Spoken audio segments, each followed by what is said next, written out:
Hello, everybody, and welcome into a Gamer Tuesday edition of the Computer America Show. Got a great program lined up for you. Grayson Hamilton is with us for both hours, and he is our gamer correspondent. Ben, of course, is a gamer aficionado expert as well. So we're going to be talking about the aftermath of E3 and also maybe some of the hot new games that are coming out for the summertime. So sit back, relax, and we'll be starting the show in about 2 minutes.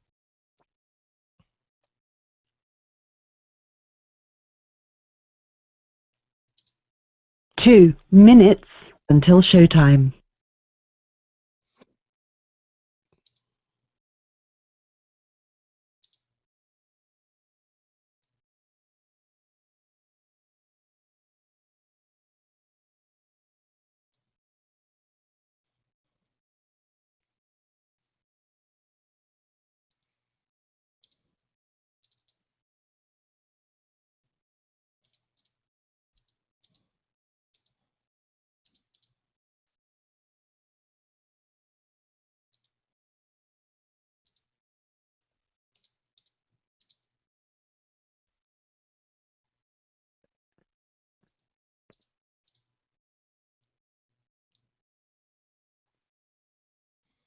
Hmm.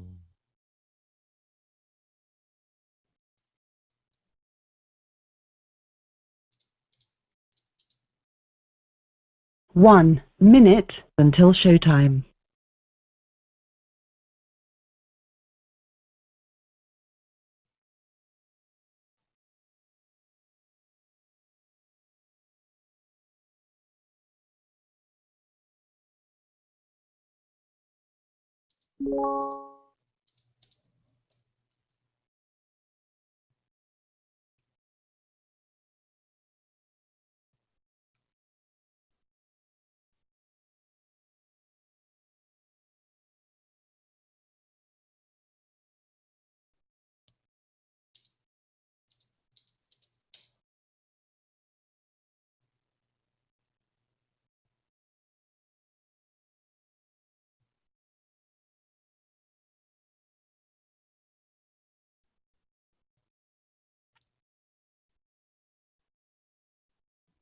Your show will go live in 5 seconds. 4, 3, 2, 1.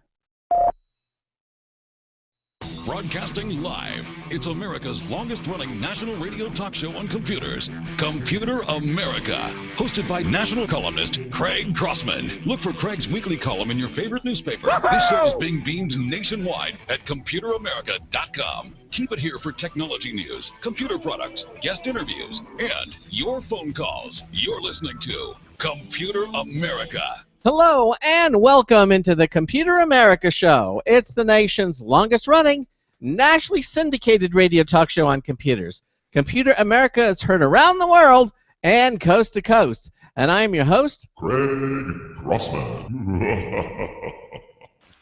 And I'm your co-host, Ben. And it is our Gamer Tuesday show. That's right, it's the second Tuesday of the month, and it's all about games. Yep, we have a great show planned for you tonight, both hours, all the games. And, you know, what we're doing is we're starting a new schedule. Starting next week, Ben's going to be co-hosting the show with me Monday and Tuesday. Charles Tendell, certified ethical hacker, will be with me Wednesdays, Thursdays, and Fridays. We're also going to be moving our Linux show, which was the third Tuesday of the month, and now it's going to be the third Thursday of the month. So our Linux show is moving to Thursdays. Charles likes to talk about Linux, and so I figured since he's with us Tuesdays, Wednesdays, and Thursdays, Wednesdays, Thursdays, and Fridays, we're moving the Linux show to the third Thursday of the month. So that's the other adjustment. Other than that, things... Because, you know, I didn't want to talk about Linux or anything like that, so it's fine. Okay. No, it's okay. Well, yeah. Well, you know, you want to talk about games, right? And Charles likes to talk about Linux, so we're trying to do an equal distribution. I don't care about Linux at all. I just miss I just miss Larry. Yeah, Larry Bushing. Okay, who our Linux correspondent. So anyhow, that's the plan, and we're going to see how it works out, and we're going to get started. So let's get to it. Unless you have anything else you want to mention before we get started, Ben? Uh, no. Well, just the fact that our our hearts and prayers are with those who were savagely beaten by the Germans on the soccer field by Yep. Brazil. Hopefully they'll make it home to their families safe and sound, and you know, and we hope they make it through this trying time. Yeah. The That World is the World Cup. Yes, it is. Okay. All right. Well, as I said, it's the second Tuesday of the month. That means it's our Gamer Tuesday show, and joining us tonight is Grayson Hamilton. Gray is our Computer America Gamer correspondent. Gray recently completed and received his master's degree of journalism from the University of Texas at Austin. He's actively pursuing a career in video game journalism, and Gray does a majority of his writing for the Gamer Studio website, which you can read at thegamerstudio.com. He also writes for the San Antonio Current's online blog, and his section is labeled The People's Gamer. He's an experienced game enthusiast and author who gives us his viewpoints when it comes to computer and set-top games. Gray, welcome into Computer America. How are you? Howdy, Craig. It's always great to be back. Ben, how you doing, bud? Doing well. Doing well. Yeah. I would have to say I have to echo that thoughts and prayers. It was a truly terrible loss for Brazil, and the ensuing riots that I'm sure most likely happened are been horrific, because that game was also quite horrific. Yes, quite. Well, listen, if you now here's what's happening. We just got dropped from Blog Talk Radio, but we've learned that even though that happens, that we still have our live video streaming going on. So what I'm going to do is try to reconnect with that and see what's going on, and hopefully we'll be back momentarily. There we are. Since it appears you're calling back into a live show, Yes. we are reconnecting you now. All right, and so Blog Talk Radio, if you've been monitoring us, we're back. We had a momentary lapse on the internet, but we're connected. And so what we're going to do is talk about all the different things that basically we're going to kind of start focusing on the aftermath of E3. If you have a comment or a question or suggestion at any time during the show, we welcome your phone calls, 347-884-8881. 347-884-8881. I'll get you on and get you through.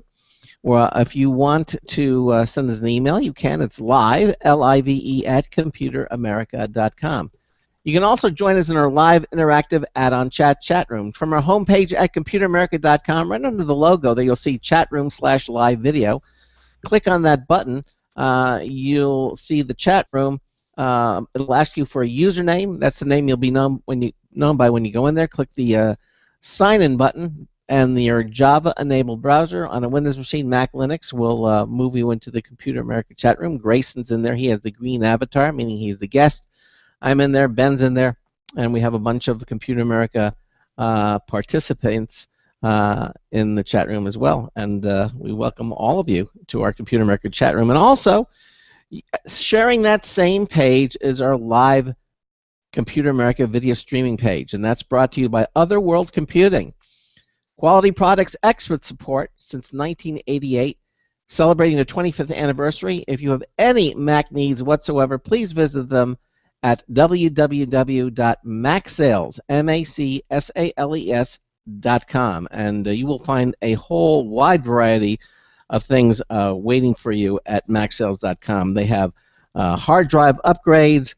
You can check out their new Aura line solid-state drives. They got a 120 gigabyte drive for $95 there, plus free shipping. And in fact, anything that's over $49, you get free ground shipping, which is amazing. You can also check out their new blog, their rocketyard.com. It's there, and to see what's going on. They're going to have how-to articles up posted, like what is an SSD and what is a RAID. They're going to have that too. Check out the accessories tab. Just head over there, www.macsales.com. If you have any Apple needs, you're going to be happy that you did, because of great bargains there at macsales.com. Okay. So that talks about it. Now, if you want to follow along with what we're doing, you can, but just by going to our homepage and going under the Archives pull-down menu, you'll see our show notes, and you click on that. You'll see today's date. You'll see July the 8th. That's our today's date of the show. You'll see that, and also you'll see that talks about Grayson being on the show. There's a link under his name that takes you to his website, and you'll see radio show topics for July the 8th, 2014. So you can see everything. You can follow along with us as we talk about the different things here tonight on the Computer America show. And so I guess basically let's start off, Gray, with the first topic, after the dust has settled. Let's talk about the highs and lows of E3 for 2014. Yeah, it was a the last show was particularly entertaining just because it happened as E3 was happening. So it was a lot of things that we all talked about was very it was a knee-jerk reaction. We had just only had about 5-6 hours after the shows had happened before we had the chance to talk about them. So it was kind of just going off the surface remarks, seeing what they had to show us. We didn't have a lot of time to break it all down. So it's fun now. It's a month later, so we get to take a look back. You get to see, people get in depth about it. We can pick things apart and really figure out just what were the good parts and what were some of the disappointments of E3. And overall, E3 was a pretty run-of-the-mill E3. There weren't any, huge bomb-dropping announcements, and there weren't any huge disappointments. There were some intriguing announcements. There were some missed opportunities, I think, on all three parties' parts. No one can have. There is no such thing as a perfect show. Mm. But overall, it was everyone was playing their cards. They're playing it by the numbers. Microsoft obviously wanted to stick with their guns and go with the games. They needed to bounce back from a lackluster year, and they succeeded.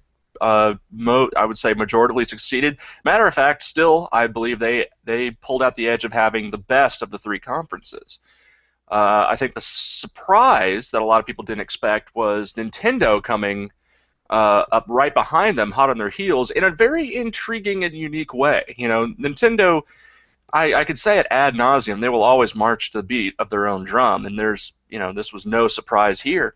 But they didn't do a presentation. They did a video, kind of a live stream, which is what they did last year, so it wasn't a big surprise. But they turned it into something more of just kind of watching, well, in some cases, literally a cartoon show, because they had several instances, clips that were the same kind of vein as Robot Chicken. As a matter of fact, Seth Green actually had a hand in creating and narrating those scenes, which he talks about.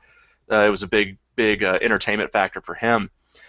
So that was kind of interesting. Now that the entertainment portion gave way to some really cool announcements. The nice thing about Nintendo is a lot of, actually almost all, if not all, the games were party exclusives, which is a huge bonus for Nintendo. The fact that they can tout that every single game that they showed off can only be played on a Wii U. That can't be said for Sony or Nintendo, or Sony or Microsoft. I'm sorry.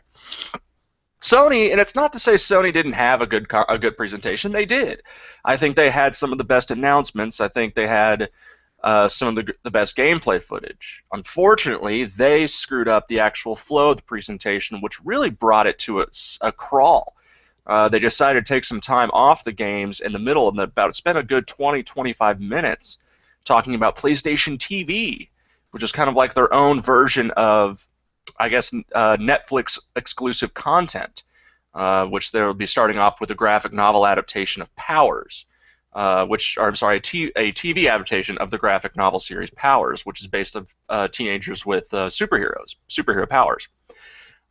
It was an intriguing announcement, but given the amount of time they had on it without any sort of footage, any sort of alpha or trailer to actually show us, it really just brought everything kind of to a snail pace, and it was actually ended up being kind of boring. This was coupled with the fact that they started throwing numbers at us. And if there's anything that you don't want to do, at least that a gamer wants to hear about when it comes to E3, is numbers. Now, we understand from a business perspective why they have those things, because they're not for us, they're for the investors that are watching. They're for potential studios who are looking for, who want to tout or want to throw out or offer their next game as a possible exclusive. There are things like that. But unfortunately, for us, it's something we have to suffer through. Now, sometimes they can do it right where they spend a ginger 10, 15 minutes. This was not the case. They spent actually about half an hour where they were going through all these different announcements, these different numbers, these different dates, and unfortunately it was all backed with very little content to show for it. They barely even mentioned, and here's something where I think that they really messed up on and was a missed opportunity, was the Project Morpheus. We've been hearing this term a lot now because that they're trying to be a main competitor with the Oculus Rift. They have shown their cards a little bit that they are putting ample resources into a VR headset for the PlayStation 4. This is cool news. I'd like to see more. Unfortunately, they didn't show us anything. They gave us a name, and they showed us what it might actually end up looking like, but that was it. They didn't give us any sort of demos. They didn't give us ideas of what they were experimenting on, what kind of games might be showing up for it. Had any dev kits gone out to their second parties? None of this they had to show, and that was unfortunate. And I'm guessing it usually is because they want to keep it to themselves for now. They're not ready to pull the curtain all the way back and show you how all the bells and whistles work. But unfortunately, this was the prime stage for that. If they expect to launch this device by the end of 2014, which is a tentative date, this was the perfect time to show that off. If they plan on pushing it back, which will most likely happen, Ben and I are no strangers to delays, especially when it comes to hardware. Then yeah, this might be something for 2015. But I just feel that when you're on the prime stage, the number one most watched opportunity to show off these kinds of devices, this could have been something they really could have capitalized on. But I think, but Sony seemed to miss the boat on that one, and they instead used a little bit too much time on their PlayStation TV, which, as I said, didn't really leave a lot of people impressed. You know, it's kind of funny just like hearing this. It's almost the exact opposite of what was happening when they first came out.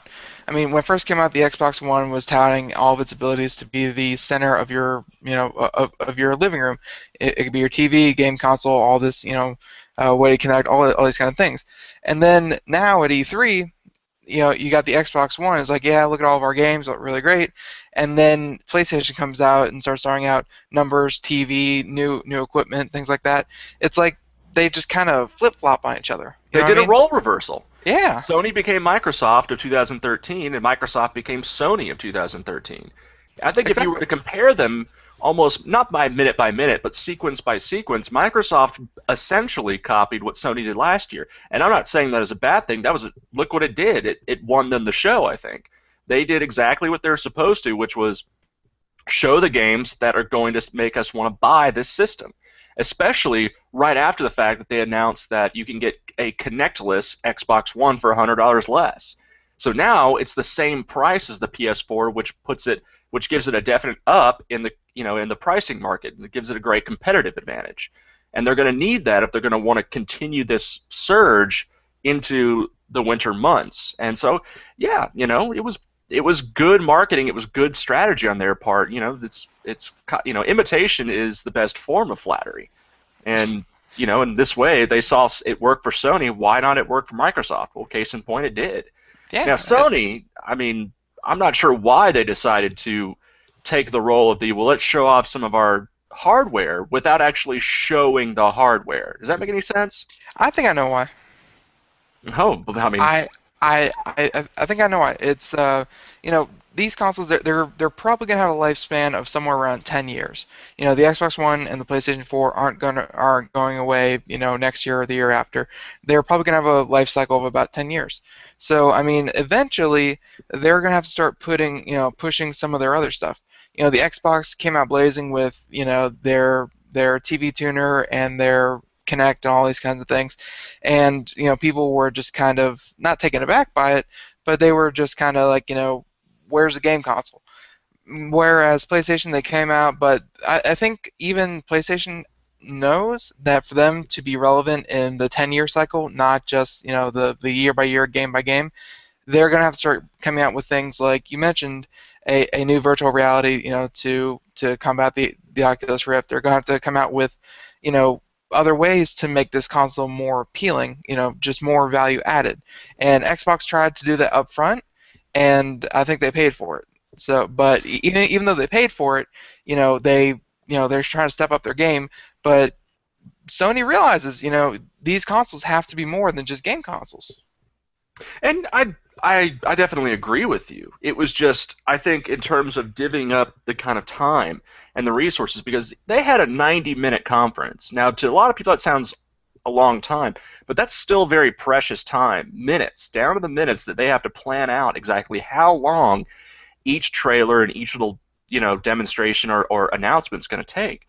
So I guess my question was, why did they decide to give so much time to something like PlayStation TV, for example, and instead of at least giving us a little bit more on not just the Project Morpheus, but also the PlayStation Eye, which they said they were very excited about the fact that the PlayStation Eye, the interest has far outweighed their ability to keep up. So demand is stripping them of the supply, and they can't keep up, which to them is great because they didn't expect that kind of support.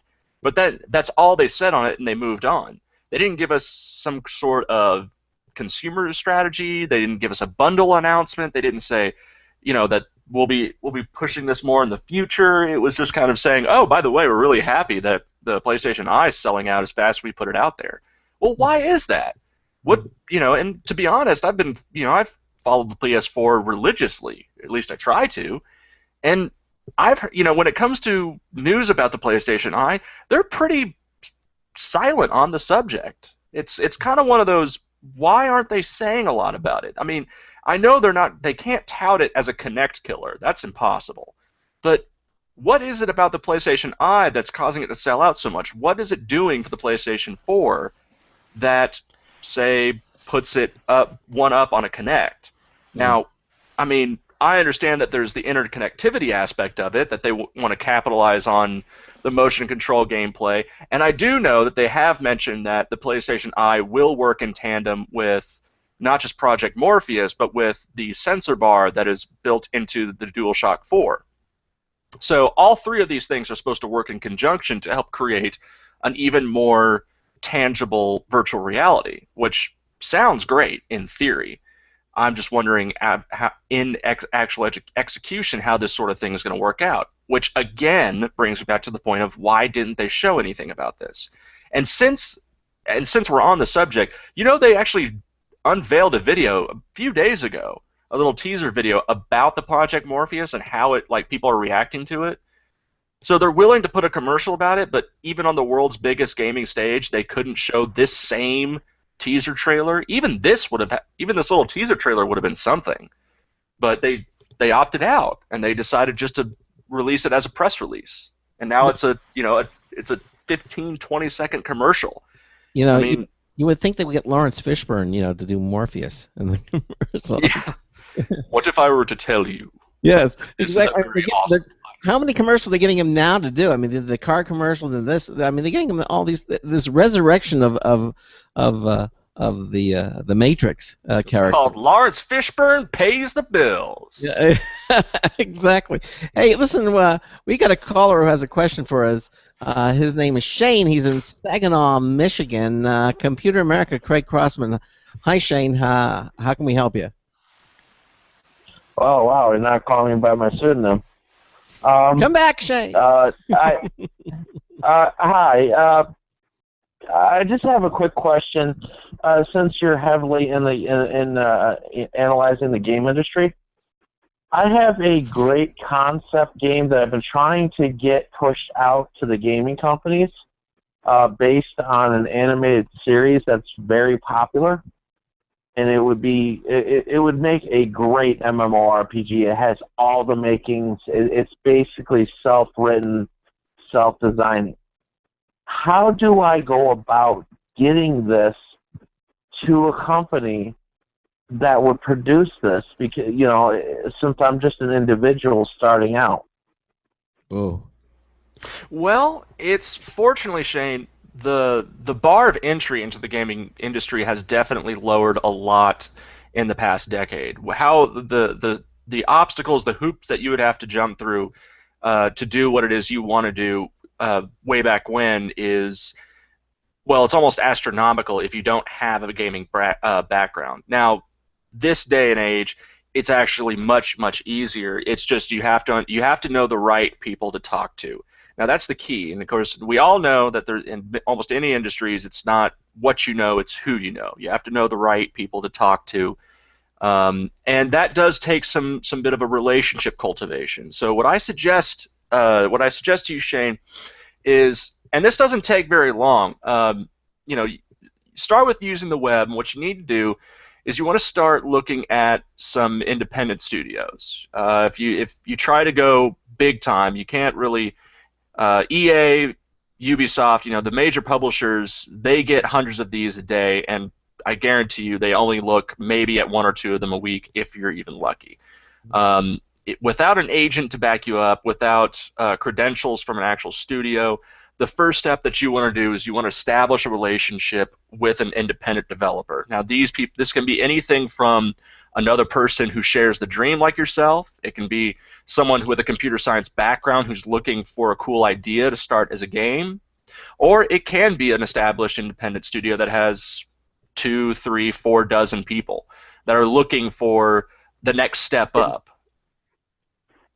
You Are there any studios that you could recommend that are like that have 2, 3, or 4 people? On that level, there are some.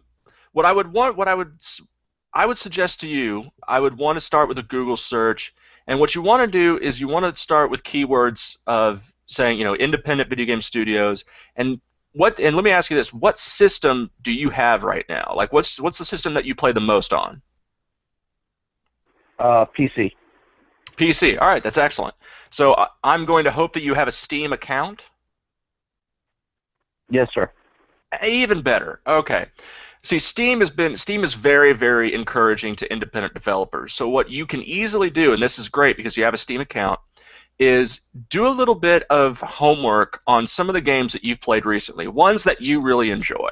Take a look, find out their developers, what little companies have started these games, and then just find their website, take a look at their wiki page, find out when they were established, how long they've been around, what games they've come out with recently, if any, or if it's just that one. Find one that's on what we call the ground level, and those are the ones who have 1, 2, 3 games under their belt. They don't have to be, super great. They don't have to be experienced, but they do have to be in the industry to a certain degree. And if they have a game on Steam, then yes, that is enough for them to get their name in the door. Which means for you, it's even bigger chance for you to approach them and start the dialogue. Now, I can't guarantee that all these companies are going to be super excited to hear an idea. Sometimes companies are very hush-hush about the ideas. They say that we do only internal ideas. You'd have to be one of our own employees.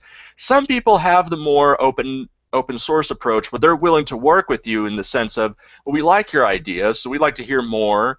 Perhaps we can, start an email dialogue, a Google chat conference, and we can figure out if this game can be made into, or if this story can be made into a video game. And those are the conversations that you're really looking for, because it's not going to happen through 1 or 2 conversations. This is something that happens over several conversations, because for them, it means that they're going to commit resources, and they're also going to be willing to commit a lot of time to this. If you want to make it into an MMO, that's going to require substantial amounts of time and resources, so they're going to have to really be supportive of your idea and be really behind it. To maximize that chance of that happening, Shane, make sure that you have fleshed this idea out as much as possible on your end. Do as much of the legwork for them as you can, so that when you approach them with the proposal, you can show them as many of the game factors that you've thought out of that would be good for an MMO. The more work that you do for them, the more open they're going to be to the idea of, this sounds good, we can take it from concept to actual science, and then they can go from there. And that usually is the first and second step to a much longer process of seeing this being created. From there, they will take it, with your help, of course, they will take it to the publisher, and that's how you can get it to the real stage, where a publisher can be willing to say, we want to put money in this, let's make it happen, or we already have something similar, or we're just not interested, sorry, find someone else. Hey, does that help you out a little bit, Shane? Yeah, I hope that helps him out and answers your question. At least it gives you a way to start there. Okay? Thank you very much. Sure. All right, you keep Good listening. luck, Shane. All right, good luck to you. Yes. All right, 347-884-8881. 347-884-8881. Grayson Hamilton is here with us. It's our Gamer Tuesday. It was a good question and a good point. So we were just finishing up the after the dust is settled, the first point, and I guess we didn't get to H, which is the biggest disappointment that we're going to cover. Well, we still got plenty. I mean, I think there's still a lot of other E3 things that we can jump in on. But if we're talking about the biggest disappointment, it would definitely, for me personally, the biggest disappointment was EA and Star Wars Battlefront. And the reason for that was a year ago, they made the announcement at E3 that they were going to do a Star Wars Battlefront next-gen game. And people were, relieved is an understatement. They were all kinds of excited. So it's been a year, an entire year, that we've known they're going to be working on this.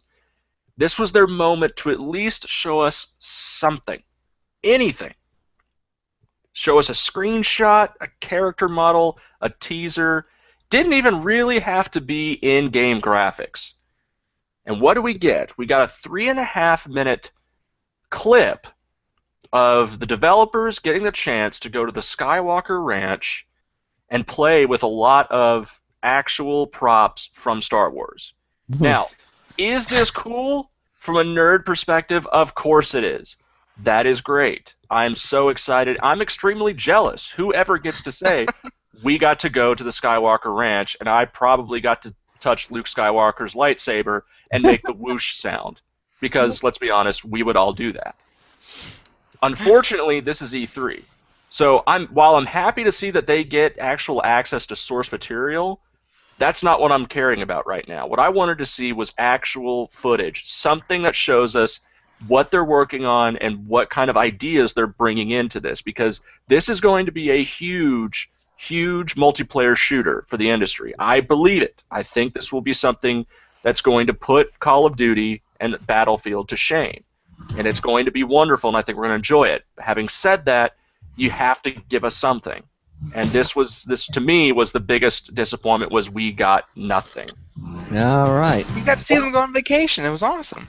I don't care. I want games. We're at the bottom of the hour here. Grayson Hamilton here with both hours. It's our Gamer Tuesday. We're talking about E3, the aftermath. We will be right back. Stay with us. Hey everyone, have you heard about the No hair removal device that's sweeping the globe? If you want to go weeks without shaving and get smooth, professional quality results, here's our favorite host.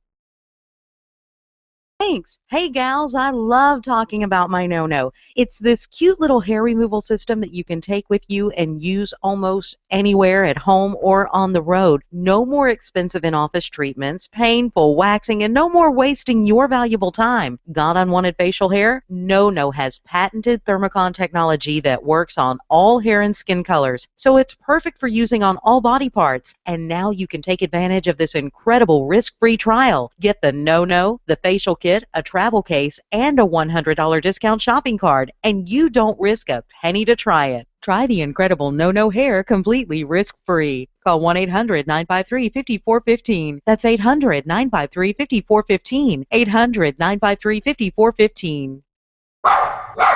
Looking for a best friend? Brother Wolf Animal Rescue has your best friend waiting just for you. Their mission is to protect and enhance the lives of companion animals and the people who love them. Their no-kill rescue shelter is open year-round, making it easy for people to adopt their best new friend. This year, Brother Wolf will find homes for over 2,400 orphan dogs, puppies, cats, and kittens. All have ended up as an orphan through no fault of their own. Brother Wolf has created a safe, nurturing environment where these special animals can heal emotionally and physically until they find a lifelong home. Their life-saving transport program brings dogs and puppies from overcrowded shelters in the south to rescues in the north where homes are easier to find. Brother Wolf Animal Rescue is a 501c3 organization. To learn more about their life-saving work and to make a donation, visit their website at www.bwar.org. That's www.bwar.org. Help to realize Brother Wolf's vision when no animal is euthanized for lack of a home. Who's a good boy?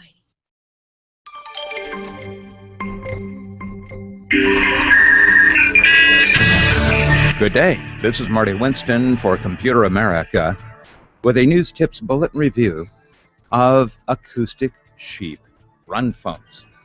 Acoustic sheep run phones are a novel alternative for listening to audio. Stereo transducers are placed inside a stretchy fabric headband. They're removable when it's time to launder the headband, and these float over your ears. Now, transducers are what's inside many headphones and not quite built the same as speakers. So, like on-ear headphones, these let in the sounds of the world. They are not amplified. We found the sound adequate when playing tracks on a handset and a tablet with their volume cranked almost all the way up. The specs claim a wide frequency response, but these are clearly mid-range transducers with some compromises in sensitivity toward the low end. The voices of Leon Redbone and Dean Martin, for example, have usually sounded deeper. This isn't a major handicap. Even audio purists can appreciate hearing anything at all during exercise. So, bottom line, acoustic sheep run phones are a handy way to listen to both your player and your surroundings. This is Marty Winston with a News Tips Bulletin Review for Computer America. Welcome back to the Computer America Show, 33 minutes past the hour, and just an update for everyone out there.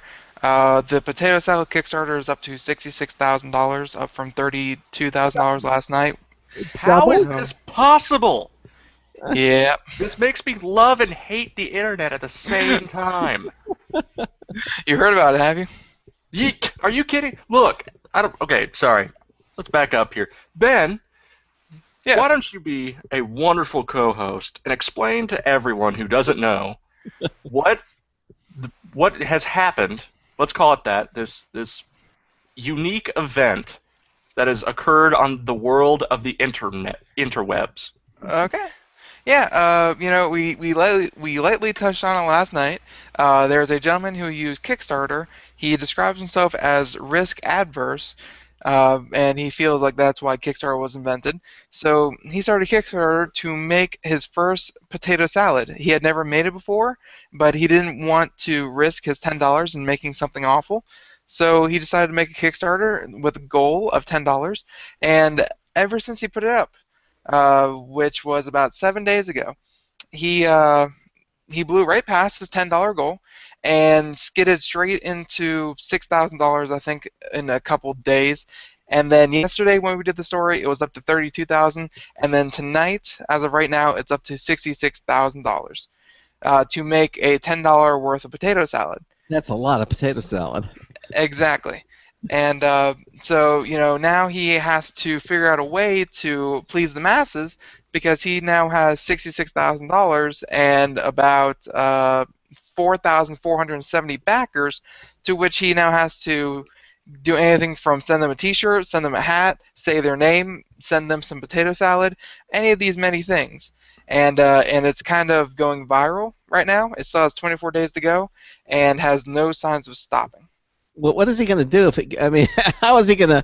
He's going to have to hire somebody or do. The funny thing is, the last thing he had, or you can do updates, because as you exceed your goals, you do updates and more things you're going to do. But of course, it being $10, he started with like, if we reach $100, we'll do this. If we reach $75, we'll have a pizza party. If we do $350, we'll do something better. And his last update was $3,000. And mind you, he's at $66,000 now. So he's a little bit behind on his updates as to what he's going to do. I think he's cowering in fear in a corner somewhere. I think so too.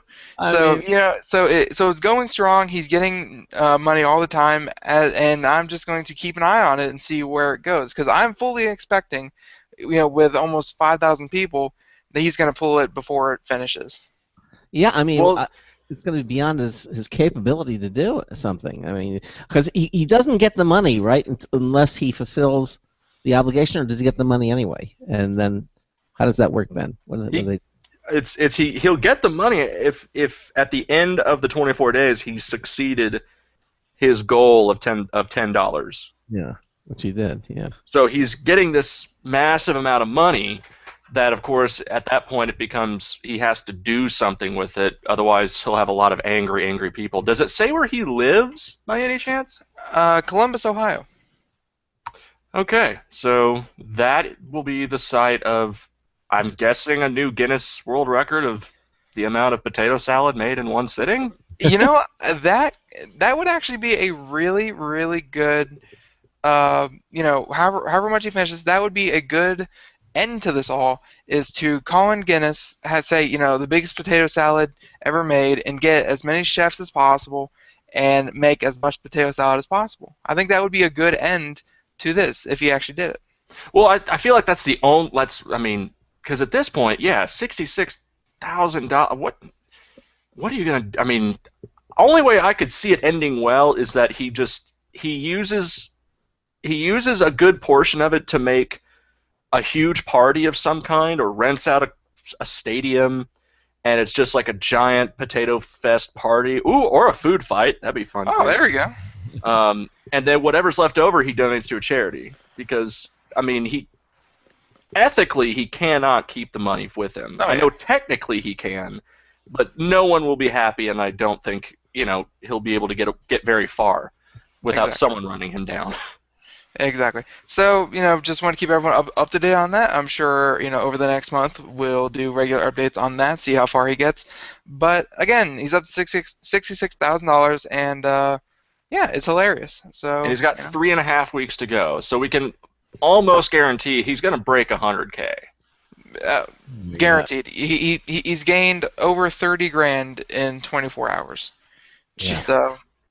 Yeah, Why am I not thinking of these things? This is really why I have a college degree. I should be thinking of this stuff, not trying to, This gentleman, he doesn't look like he has a college degree, and he's never made potato salad. He probably just did it as a lark. He never in his wildest dreams thought something. Oh, guaranteed. No, but in 5 days, he's made more money than it took me to go to grad school. How is that possible? Oh yeah. And I've actually seen quite a number of copycats out there who are saying, who just copied his entire thing, all of his rewards, copied everything word for word, and replaced everything with potato salad, and replaced it with pizza, replaced it with pasta, and they're trying to cash in on what he's doing, but I'm pretty sure he's the only one that is taking off with. Mm. Why? Because potato salad. Because internet and potato salad. This is just one of those things. I don't imagine having this conversation in 20 years from now. You're trying to tell, your grandkids, and say 50 years from now, your grandkids going to ask you, Grandpa, what was it like on the internet back when it wasn't in your head? I'm just going to assume it's in your head by that point, and you'll say, well, you would get on this website with this thing called a computer screen, and you'd ask people for potato salad, and then they'd throw money at you. Exactly. You just wade through all the advertisements and cats and just to get to the potato salad, and then it probably wasn't even that good of a potato salad, but people did things like that.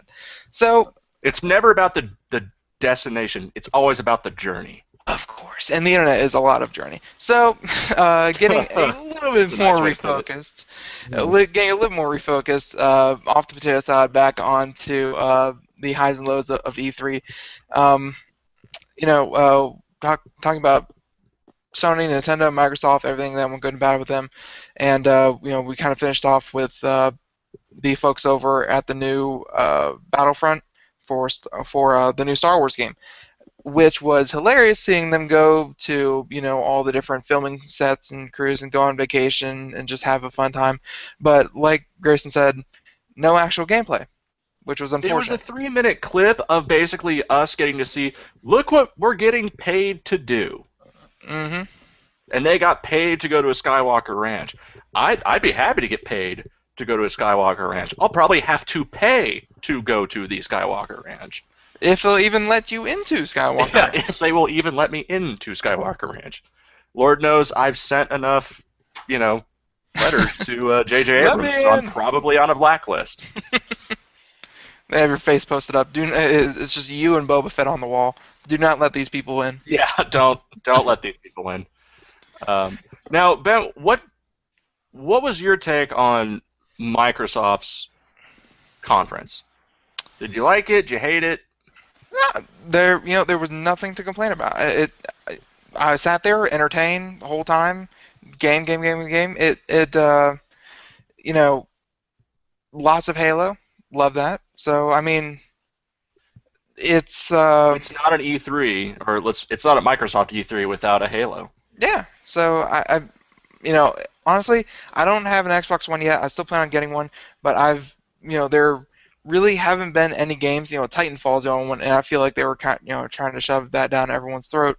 But I mean, there really haven't been any games that entice me to get an Xbox One. But I think the next installment of Halo, I think, will be that game. That Halo really gets me 5. on board. Yeah. Gotcha. And it's very true. They even got to show a little bit of that, and that was, it was intriguing. Are you saying that you think the next iteration of Halo that comes out will not run on an Xbox 360? It'll have to be on Xbox One? Yeah, I think they've already made that clear. Yeah, but it's actually kind of funny because lately all the games, whenever when the Xbox original kind of got pushed out of the way for the Xbox 360, it took them not too long to port every game over onto the Xbox 360. I mean, like there was that little bit of overlap where any game made like 6 months prior to the Xbox 360 release could be played on the 360. But I mean, within a year or two, they weren't even making games for the original Xbox anymore. But now, and admittedly, we're still within that year, but lots and lots of games are still being pushed for the 360 and the Xbox One simultaneously. It's like they aren't really pushing to get the 360 out of the way. Well, no, and neither is Sony wanting to get rid of the PS3 because they understand that the next, not just this year, and not just next year, but it's I would say a cycle of the next 3 to 4 years is a transition period. Is their audience, where they're going to be making their software sales is still all in the last generation because that's where all the consumers who haven't made the leap yet. Because there are people who aren't going to jump to the next generation for another 18 months, 2 years. They're going to wait until there's actually a steady supply of real games. And building from that, I want to make, one of the things that I think is always clear, and this is a pattern that's been running since the original Xbox and PlayStation 2, I want to say. When they say next-gen games, they tout that word a lot, especially the months before, during, and after a console launch. But in all honesty, that is just a marketing term, and I mean that as in none of the games that have come out for either Xbox One or PS4 to this day, and for the next, I would easily say next 6 to 12 months, should not be considered next gen. They should not even be used the term next gen. Now I say that because these games have been designed or developed in some stage and in some substantial form on old, dated technology, past generation technology. As in, for example, I played Infamous Second Son, which is a console exclusive to PS4, and they're throwing next-gen graphics, they're shooting that out all over the place in the marketing term. It spent 3.5 years in development, so how is this game technically next-gen if the last 2.5 years it was made on PlayStation 3 material? Or let's put it this way, a dev kit. So an evolution of the PlayStation 3. See, the problem that I have when it comes to when you say next gen is when they say next gen, they're not meaning the games that you're going to get in the next year or year and a half. They're really talking about the games that are going to come out 2.5, 3 years from now. And a lot of gamers know that intuitively. They know that A, the price is too expensive. They got to wait for price cuts to happen. B, they want to wait for good bundles. Bundles are huge. Bundles are what sell a lot of consoles. There are exclusives that are console pushers, yes, but a lot of the times gamers want to wait for bundles, which means they get the console, a specific game, a lot of freebie, a lot of swag, and sometimes the console's designed to look something really cool. I mean, how many versions of Gears of War, Halo, and Modern Warfare all of those had Xbox bundles, right, Ben? I Yeah, want to say yeah. yeah, they did. Yeah, the Gears of War one was just awesome looking. Yeah, And, see, and that'll make people go out and shell out the $400 for an Xbox One if they know that they can get the next really cool limited edition Gears of War looking Xbox One. Oh, they'll wait for it. I mean, it's not cheap, you know. And yes, we do know there's a Gears of War coming. They have not let go of that franchise, and they won't, not anytime soon. for sure. So it's, you know, I understand that aspect, but it's just for those out there. There's the surface level, there's the hype level that you have to look past before you start to understand why some people. There's always those people out there who are crying, you know, who cry wolf when it's, you know, sheep or however the saying goes, because it really is just, you know. And if you even want to go further into it, you know how the Watch Dogs controversy that happened this past after its launch, where Ubisoft touted 60 frames per second, 1080p on both consoles. And guess what? Neither console has 60 frames per second or 1080p. Neither console can even get to 60 frames per second or 1080p. And that's because that's not a next-gen game. Watch Dogs was supposed to come out on the PlayStation 3 and 360 to begin with. It's been in development for 5 years. So it's technically a last-generation game. It just got ported to the PS4 and the Xbox One, which means it got a facelift, but it's not a next-gen console. It got upscaled. Yeah, it didn't. It's not a next-gen game. So in time, next-gen games will happen. They're being developed right now, and those are the ones that they're sitting on. They're taking time. One game that I'm really hoping is a next-gen title that's being made right now that I hope won't come out for another 4 years is the sequel to Dishonored. And if you never played Dishonored, please, please, please go buy it, because I think it's actually a greatest hit now. So I think it's $20. It's one of the best first-person action games you will ever play. I actually played through that one. It is amazing on either console. And it was made in Austin, Texas, and it spent 4.5 years in development, and it shows because it's fine-tuned, it's perfect. It's like Thief, but a little bit better, in my opinion, than Thief.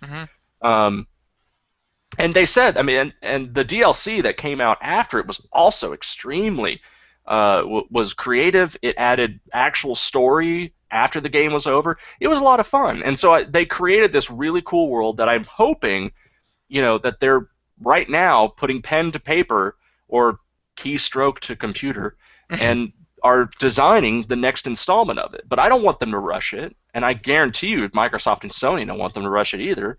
So they're going to take their time with it, and that will be a next-gen game. We won't see it till probably 2017, 2018, but the older you get, the more patience comes into it. I mean, at this point, I've kind of resigned myself to the fact that I think Half-Life 3 will kill me because it'll be so good.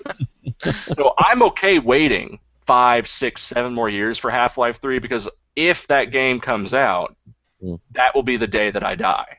And I'm fine with that. I will have lived a happy life. Yeah. You know, we'll do a nice, you know, Remember Grayson episode of all my cool tidbits, and then that'll be my sign off, and it'll just be like me playing, and then the next day. He died as he lived. Yeah, and then the next day it was just cops come in, they see me just, you know, rigor mortis is set in, but I have this huge smile on my face, and they look and they see Half-Life 3 on the screen, they go, he died happy. He died the way he wanted. That's how it is. But I mean, of course, next gen games, what is that going to mean in 5 years when everything's, you know, either virtual reality or motion controlled or what have you? You know, could be weird. But actually, one thing I did want to mention though, and just make sure I got this right. This E3, Microsoft, they announced not the anniversary pack, not like the Halo 1 anniversary, but they had like a anniversary bundle, right, for Halo? Yeah, I think they call it the Master Collection. Yeah, that's which is upscaled versions of Halo 1, 2, 3, and 4. Exactly. And Reach, I think. Maybe. I don't know. But one of my friends actually turned me on to this. I didn't know this, but they're actually giving Halo 2, the one that's, getting a facelift, they're giving Halo 2 some dedicated servers. So they're going to have Halo 2 online play. Well, the original Halo was not a multiplayer game anyway. It was just Well, you could system link up to 16 people, right. but There was no online. See, Halo 2 was the first that really introduced the internet into the exactly. Yeah. And Halo 2, that's when a lot of people really got into Halo, and when they started playing online with all their friends and things like that. And Halo 2 actually had a very, very good online multiplayer. Not campaign, just against each other, but it was very, very competitive and very, very good. So when I heard that actually excited me, because Halo 2 online is amazing. And I didn't catch that before, but I'm glad that they're going to bring that back, and they're going to give them some servers to play on. Well, and I definitely agree with you. The reason why Halo 2 multiplayer lasted so long was because I think a lot of people also say it's the most balanced. Yeah. Of the onlines, and that is correct. I think it was the one that gave the most challenge, but the most precise fine-tuning of damage per weapon, and like they almost went like StarCraft 2 levels of fine-tuning on Halo 2. So yeah. I could see why people are like so gung-ho about it coming back. If there was a way to bring Smash Brothers Melee back to it, I'd be so excited for that, because I think that was the perfect balance for Smash Brothers. Was Melee. Brawl is still fun, but Brawl has way too many inconsistencies, and there's too many characters that have their advantages that are almost offensive. Too much cheese. There we go. There you go. Too much cheese. So I can understand it. But at the same time, it still bothers me, just these anniversary collections. We go back to the game and we upscale it, and it's just, to me, you're making your diehard fans shoot out another $80 for the games they already have. But I understand the counter argument. I completely do, and I'm not going to try and refute it. It's for me, it's a agree to disagree. Just because I can't get behind that kind of I guess that mentality. It's games were made at the time with the resources you have. It's the George Lucas argument for me. It's to go back and remake a game is missing the point entirely. Like, that game was memorable and amazing with the resources and everything they had at the time. You don't need to go back and make it better. You appreciate how it was made with what it was made. But there's all kinds of people who are against me, and there's arguments against it. It's just to each their own method. So sounds like someone just got blown up with a rocket launcher one too many times. Or it could be that I could just be way too angry at all the 13-year-olds and what they all said I should do with my mom. It's not only like with games, but it's also with movies. I mean, they're always remakes, or they'll just, even with Star Wars, he took the original Star Wars and just added digital effects and everything, and the purists didn't like it, and the new people kind of liked it. So I guess Han shot first. That's all I have to say. Well, luckily, with the purists, there's only about what were there, about 300 of them, and you could put them in a closet and beat them with a stick, and they go away. So. No, I mean, all the purists were the ones who really saw the first movie. Was it 78 came out, or 77? Yep, 77. 77, 78. Who saw it, and then of course when Lucas had the money finally to do it, he took his baby, his first one, and then started adding all these digital effects to it, and came out with the re-digitalized master, enhanced version of Star Wars. And a lot of people, newbies loved it, but the people who saw the original version loved it. Kind of. A lot of them just kind of scratched their heads and said, I like the original way. And that's why I'm a fan of Star Wars 1, 2, and 3. So, I mean, what the second trilogy? Yeah. Yeah. It was Are you amazing. trying to make me angry, Ben? No. What? No. Do you want to hear me cry? Do you want to hear me cry? No. Why don't we talk about Battlefront again? That'd be good. Oh God. Yeah. Thanks. Well, I know we're coming up to the end of the hour, so I want to make sure to make a good point on Nintendo. I mean, they had, obviously, we're going back to E3 before the break. Nintendo had a very new perspective on E3, and it was a very fresh perspective. They did very cool interviews with developers talking about how they came up with ideas for specific games. They showed a lot of good gameplay footage, which is always important, especially for their newest edition, a brand new IP called Splatoon, which is really, and this is the most interesting thing about Splatoon, it's Call of Duty if it was G-rated. Now, how do you make a Call of Duty G-rated game? Instead of guns, they're paint shooters, not paintball shooters. They're what are those? Paint sprayers? What are those squirt guns called? The ones back from the 90s. Super soakers. Super soaker. They are super soakers filled with paint. How did I know that? Okay. And because you're old. And but now here's the strategy behind it is using the paint. If you walk in your own paint, you move faster. If you walk in your enemy's paint, you move slower. So as you traverse the whole level, you use your paint to actually create your kind of own sort of battleground, or I guess what's it called in StarCraft? The spawn? You know what? Creep. The creep. Yeah, creep. Yeah. Yeah.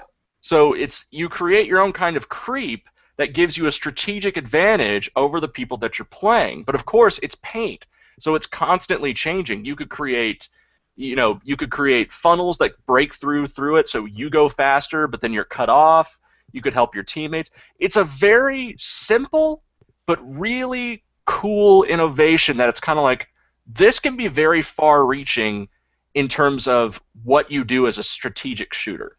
Because you think about it, I mean, your weapon is also a tool by which you alter your mobility in the given environment, but it's on the fly.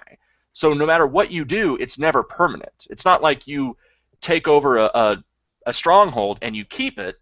It's one of those, it helps you get 20 feet, but then an extra player could kill you and then take over that same area in a second, which means your whole activity was for nothing. So it's a very back and forth that's incredibly fast, but as I said, it's G-rated because it's fun for the whole family. I mean, I never expected Nintendo to do a multiplayer shooter of any form, but if there was ever a way for Nintendo to do it, this is probably the best way. So I tip my hat, and a lot of other people do too. It was one of the most interesting announcements that was made at E3, and it came from Nintendo, so it helped them a lot as well. And they definitely need that, especially after given this last year. All right. Well, we're at the top of the hour again. Grayson Hamilton will continue on. We're talking more all about games, Gamer Tuesday here on the Computer America Show. We'll also have a brand new news tip bulletin with Marty Winston. All that coming up. We're going to be right back. Stay with us.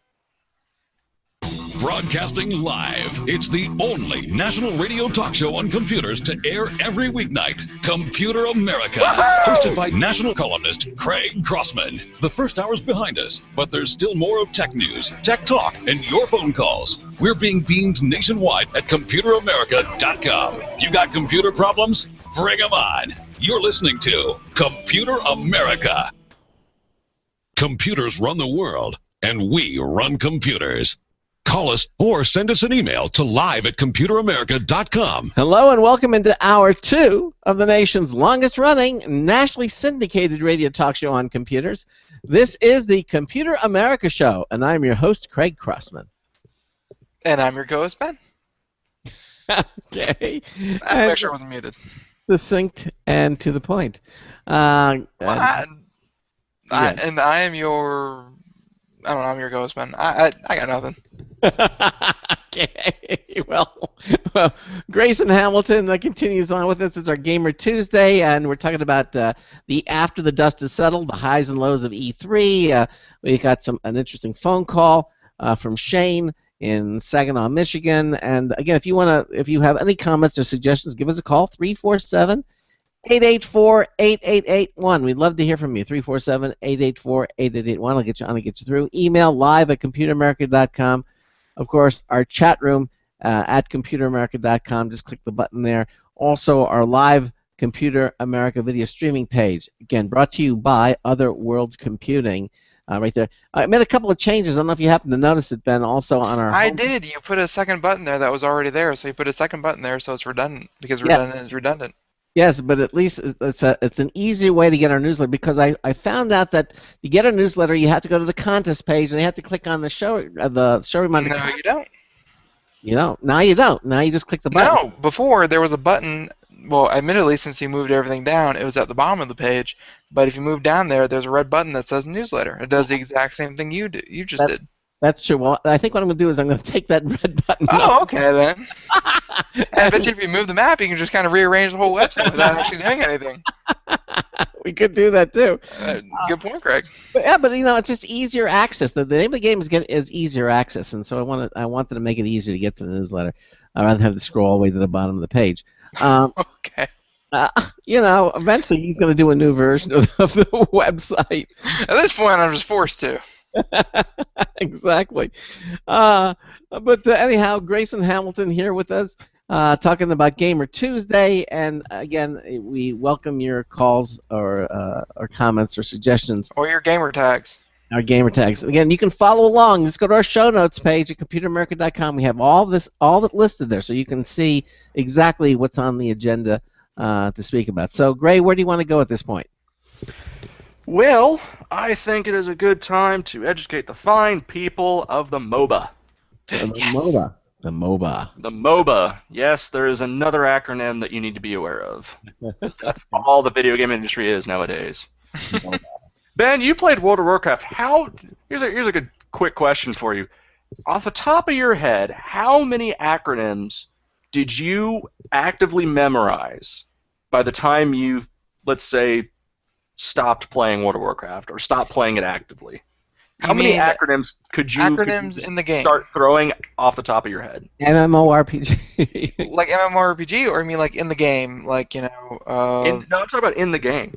So yeah, like TS, HS, you know, World of Warcraft did a good job of giving every character about, probably close to 30 usable abilities, and about 10 of those you had to keep active cooldowns on. So, 10 times 10, about 100 different acronyms, I'd say, would be, just between the characters, a couple hundred, I'd say, safely. A couple hundred throughout 7 years, a couple hundred is safe to say. Isn't that astounding? Just amazing. And I couldn't remember an acronym for a test if you point a gun to my head. I know.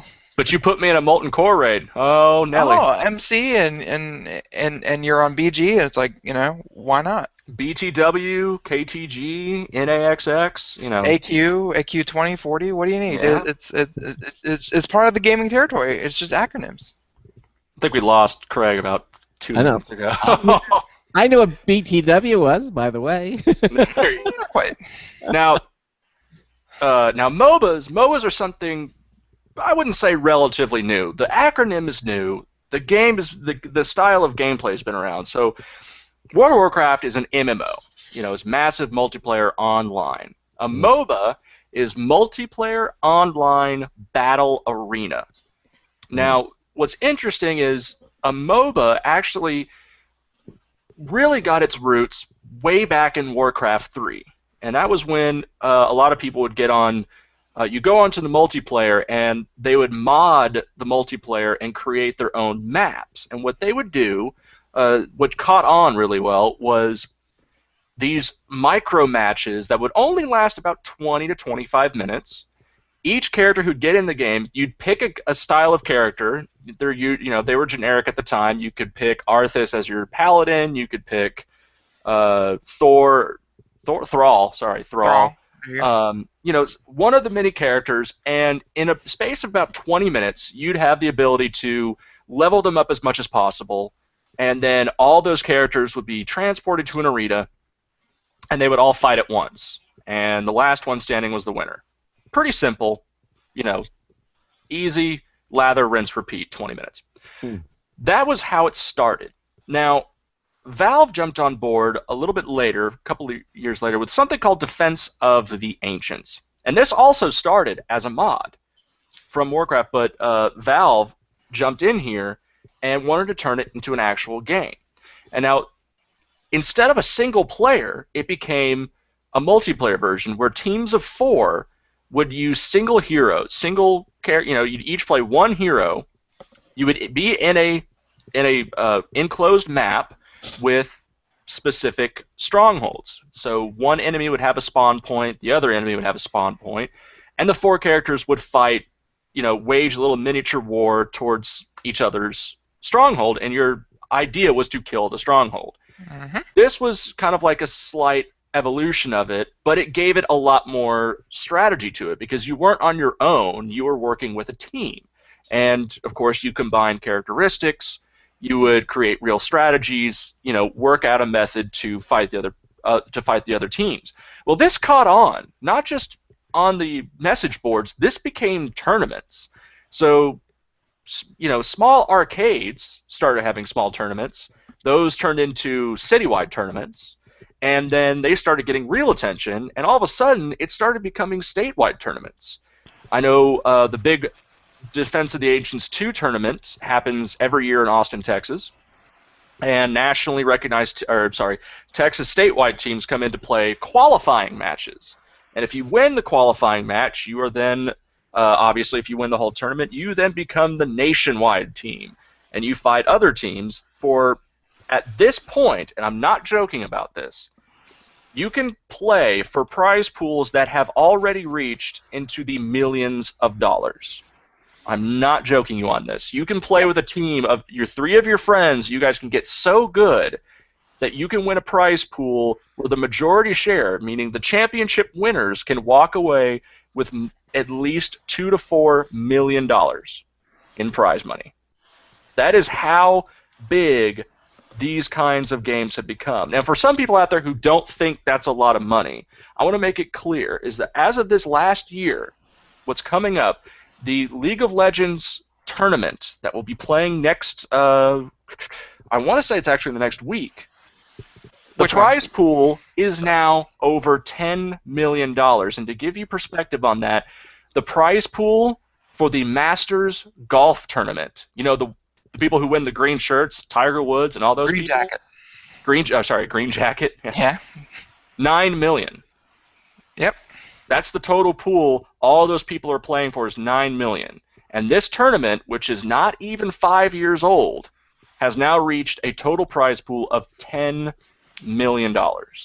So these players, at least by a team standard, are making more per person than Tiger Woods is. Now, I say that per person, not per group, per person, not so much. But if you're still walking away with over $1 million and you're probably 18, 19 years old, I think you're doing something right in life. I'm certainly not going to judge you. I would be quite jealous of you. And these tournaments, these are global tournaments now. Yep. I mean, South Korea is actually having a bit of a problem maintaining all of these tournaments. Not only do they have a League of Legends tournament, they also have a Warcraft tournament, StarCraft 2 tournament, Hearthstone tournament, and a Defense of the Ancients tournament. And I'm pretty sure they also South Korea is also home to the Counter-Strike tournaments. Yes, Counter-Strike as well. And Counter-Strike's been around, especially Counter-Strike Original, for I want to say we're going on 14 years now, Ben. Yep. Counter-Strike came out. It's the most balanced they say, so they're still playing it. I mean, why fix what isn't broken? Exactly. So the interesting thing is, what makes these games so appealing? Well, first of all, they're micro games. Like I said, it's fun when you're able to create these microcosm games that these matches only last 20, 25 minutes. StarCraft 2 matches, those can go into the hours if the players are good enough. And those get really tough to watch. More importantly, even tougher to market, because an audience, if they're really going to sit there to watch this kind of thing for 2 hours. But 20, 25-minute matches, that's pretty easy. That's bite-sized chunks. That's audience marketable, which is what's making MOBAs so easy to put on, that you're able to stream them, put them online, and as I said, this past year, the X Games in Austin, Texas, which is an ESPN-sponsored game, was the first convention to actually show televised e-tournament. They showed League of Legends on television. I believe it was ESPN 2 or 3, but that's still a big step in a direction for video games. Let's put it that way.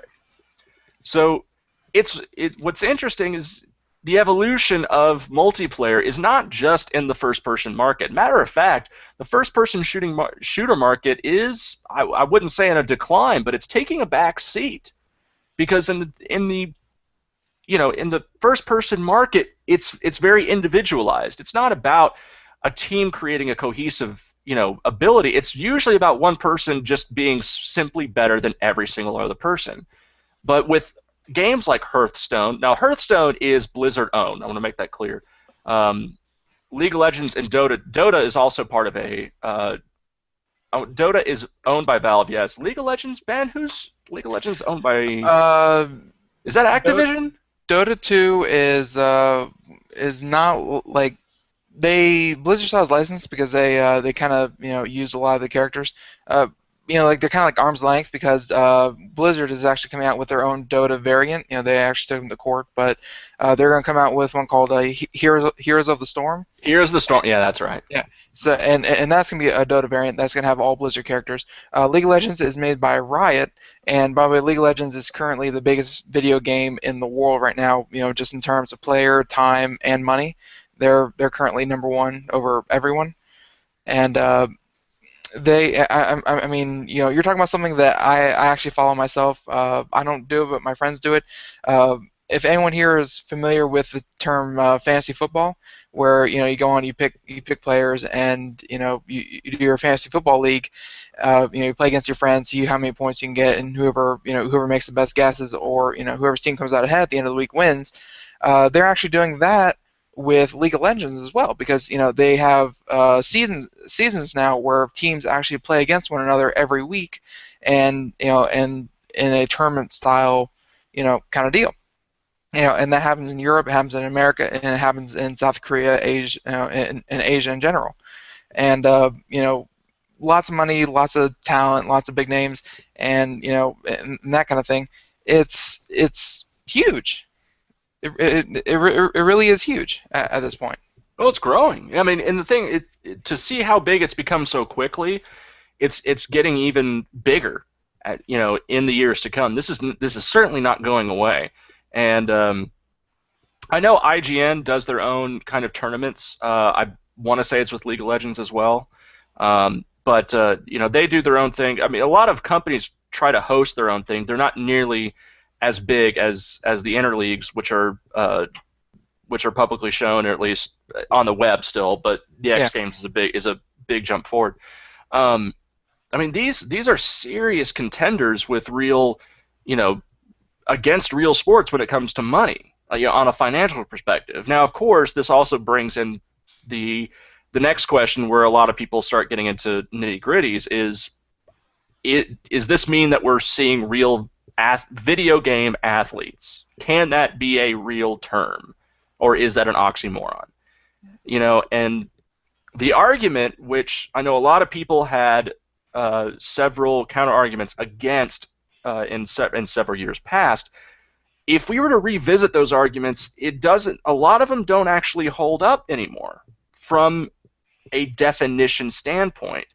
They say, a lot of people try to use the definition of athlete as a reason why you can't be an athlete of video games. Yeah. But you actually be, depending on which one you want to look at. Now, some people want to say an athlete is someone who's a proficient in a sport or some form of physical exercise. So holding the joystick, the controller, and you're using your fingers. That's not good enough. No. Well, and that's the thing. Some people say it's not good enough. Now, a lot of people say, but at the same definition, they say, well, golf, yeah, they're athletes. I would actually disagree. I don't think a golf player is an athlete, especially if we're talking about physical exercise. An athlete of golf is doing less than an actual athlete of video games, because in an instance, one athlete of golf is doing a swing, a very precise, skilled swing. I will give them that, but it's a 2 to 4 second action, as opposed to a video game player who, in these senses, is actively engaged for 20, 30, 40 minutes. What about physically engaged as well? It's just not as much as what people would like an athlete to be engaged in. What about all the walking? Unless they have a golf cart, but they're walking. Oh, God forbid they're walking. But the walking isn't part of the actual sport. Walking is just getting to your ball. Like I don't think any golf player has ever been penalized for the way he sauntered up to his ball to hit it down the fairway. It's not part of the actual sport. He didn't walk proper enough. He's gonna get charged a stroke. Yeah, exactly. It just doesn't happen. But I mean, these athletes, and I just gotta say, it sounds weird to us, and and kind of what opened up this whole debate for us. But I mean, in South Korea, this is not a new thing. I mean, ever since StarCraft 1 came out, there have been jokes that if you ever wanted to marry a South Korean girl, you would have to beat her father in StarCraft. It's just professional gaming over there is about a decade ahead of us, because they've had StarCraft and they've had Counter-Strike, and now of course they have StarCraft 2, they have Diablo, they have all these online games, they have League of Legends, and for them it's completely a legitimate career choice to gather up a group of people. They don't even have to be your friends, they just have to be really good at games, go rent an apartment together, practice for 16 hours a day playing this game, and get really good with each other. I mean, they live together, they eat together, they practice together, they all sleep in the same room and building together, and then they go to tournaments and they compete for prize money, and that's how they make their money. I mean, that is a completely legitimate career choice for young teenagers over there. Yeah, and the other part is, and a lot of people don't know what this. I have to throw another acronym out there, but I'll give the background in a second, because a lot of people say, well, athletes, there's a science by which we measure athletes in their sports. If you're talking about a quarterback in football, you talk about his passing ratio. How many times can he get to the red zone? What's his ratio between running the ball, passing it? We talk about baseball, their batting average. In all sports, we've come up with terms and ways to gauge their what we call athletic ability, their skill in the game. And people wonder, or they try to question, well, how do you gauge a person's skill in a video game? You can't just say he wins all the time. That doesn't work. Well, in these games, the gaming industry has come up with something like that, a statistical method that they measure, and South Korean players take this very seriously. It's called clicks per minute, CPM. And that means how many times you are actually creating an action in the game per minute, which means a click, if I click on something, or if I click on a soldier and make him do something, that's 2 clicks, that's 2 actions. Now, a lot of people think, well, I could easily do 60 to 100, 120. That might be impressive to you, but your average, at least if you're a professional Korean player, you must have an average of at least 600 clicks per minute. The best have upwards of 800 clicks per minute. Just imagine for a second. I want to say that's something upwards of, we're looking at 75 to 90 clicks a second. Yeah. A second, people. That's, well, I'm not exactly sure if a finger can move that fast without breaking the mouse that it's on. But I have to think that they also take into account keystrokes. It can't just be clicks per minute. Well, it does. Yes. Okay. I'm sorry. Well, there's the more general term, actions per minute. I mean, if you don't think someone is an athlete, go onto YouTube, something like that, and try to find a South Korean, Warcraft 3 competitive Warcraft 3 player, a competitive League of Legends player. I mean, their hand, I would only compare it to a master pianist, like someone playing the piano and seeing their hand on that keyboard, just striking keys away. It is amazing, just how fast they go. It's so precise and so quick. It borders on the sort of like it's either operating on a machine or it's just a simple art form. How quick and deftly they're able to do these sorts of things, which means that they have spent hours, weeks, months, years into this sort of practice. These are esports. We have coined that phrase now. League of Legends is an e-sport. Dota 2 is an e-sport. Counter-Strike, StarCraft, these have been e-sports before e-sports was a term. If it is an e-sport, that means there must be an e-athlete who plays that sport. So it may seem an odd term to use for people in these days, especially since the MOBA isn't all that old, given the context of the industry. But this is something that's going to become common names. And I certainly guarantee you, in the next 5, 10 years, these will be televised. Most of these will be televised events. Not only that, players, their names will start becoming household names. You will start hearing them. They'll start becoming familiar. That's how often they're going to be talking about that. I mean, certain ones you don't hear. I mean, you don't hear about certain baseball players until something big happens or they have a great season. Same thing goes for football players. Same thing goes for basketball players. All of a sudden they have a great season and they start getting talked about, not just that year, but the year after and the year after that, as long they continue performing. Same thing goes for these people. These athletes continue to improve themselves, and while the voice that we use for the MOBA market isn't as big as the regular sports market, it's going to get louder, and it's going to get louder, and you're going to start hearing these names. So it's not that I'm trying to warn or prepare anyone. It's just one of these things that the MOBA is rising just as much as esports and e-athletes are, and these are terms that are going to become common house names, common house acronyms that you're going to have to recognize, especially if in the future this becomes a more viable career option. Yeah. It's still weird to say that. I think it's still odd for a parent right now to hear their child say, I want to be a professional gamer, because they still don't see that market. They just still don't see how that can be a viable career option. The kids, video games, that's not a career. What are you talking about? Yeah, and that still exists to this day. But the bar has lowered considerably in the past 10 years, and I think it's going to be non-existent in another 10 years, where it's going to become something you can feasibly do if you're good enough and you're willing to put in the time. Yeah, I mean, Craig, do you think, let's put it this way. I mean, Craig, you've seen video games for many, many years. Yes, I have. And obviously, the internet changed everything, and the MMO evolution, the MOBA evolution. I mean, to you, does it seem unusual that a e-athlete is a viable career for an upcoming, we'll say, video game veteran or a video game player?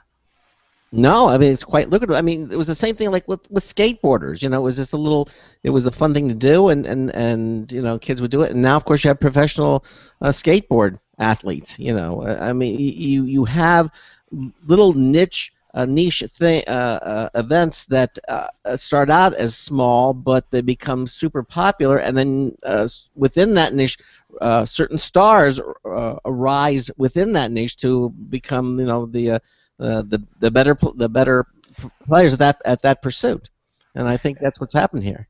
And it has to be said that just how common it is definitely is where the money is, and as long as money is flowing, I mean, it's not just that these tournaments have large prize amounts. I mean, people win the lottery every day, but those people don't turn out to be household names. The thing is, they also get sponsorships, and that's where companies that we actually hear about every day, that's where your Intel, your AMD, your Razer, all the different peripherals that they use, all the different websites that cater to gaming and things like that, and cater to just the average person. Sponsorships are also going left, right, and center. A lot of these athletes, they don't exactly have to win their way to riches. I know many of them that make $150,000, $200,000 a year just from streaming on Twitch. Twitch is one of the most popular ones. There are a couple other out there, but streaming on Twitch and having sponsors that pay for all their equipment, that pay for their housing, that pay for that just pay them cash, and and they'll walk out and they'll go sit down at a computer in a big tournament, and they'll have a jacket on, and it'll have patches like you see in NASCAR, except instead of Home Depot or whatever on it, it'll say Razer Electronics. It'll say, Intel. It'll say, whatever company is sponsoring them. The money is going to these athletes, and I think that's what's going to drive it. Is just, the more money that people put into it, the more visibility it's going to get. Absolutely. I mean, and it's already happened, especially in European markets and Korean markets specifically. It's going to continue over here in the Western market as well. If there's anything the U.S. knows how to do, it's televise big events. So the more that we put exposure on the MOBA market, the more it's just going to get bigger. The more people are going to know about it, the more people are going to watch it, which means the more money goes into it, which means the more players happen. It's just it's that beautiful circle of capitalism, I guess. Let's just call it that. I mean, I think it's a time and age that we live in. I remember when I first saw, poker games being televised. You would think, oh, it's a poker game, it's a card game, and then these big stars. And now Texas Hold'em is huge. Yeah, it's huge. I mean, it started off as a game which you would never dream of televising or being interesting to watch, but it became that. They have casters that sit there and say, "Oh, he just got a pair of double A's. Oh, let's see what he does. Oh, look at him, he's bluffing. And like these people, like they're just shifty eye. They're just using shifty eyes on everyone. They're just sitting at a table playing cards, but you're entertained. Yeah, and it's the same thing with the video games. Is this? I mean, we actually showed Craig not too long ago where we were watching something from the LCS. That's one of the League of Legends tournaments, and they had shoutcasters that were sitting there, saying what was going on, and you actually watch the game in real time, and they say what's going on and relevant information, and it looks like a real sport. Yeah, it's in front of a live studio. I mean, a big audience too. Everybody's watching, and they're all cheering, and then the narration. They have the narrators there talking about it, and it's all happening on the computer, and you're watching this thing. I'm like, this is great.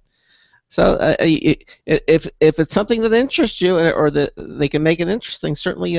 But that's the fun thing about video games is just like anyone who watches basketball, they can go out to their local YMCA, buy a $15 basketball and go play basketball.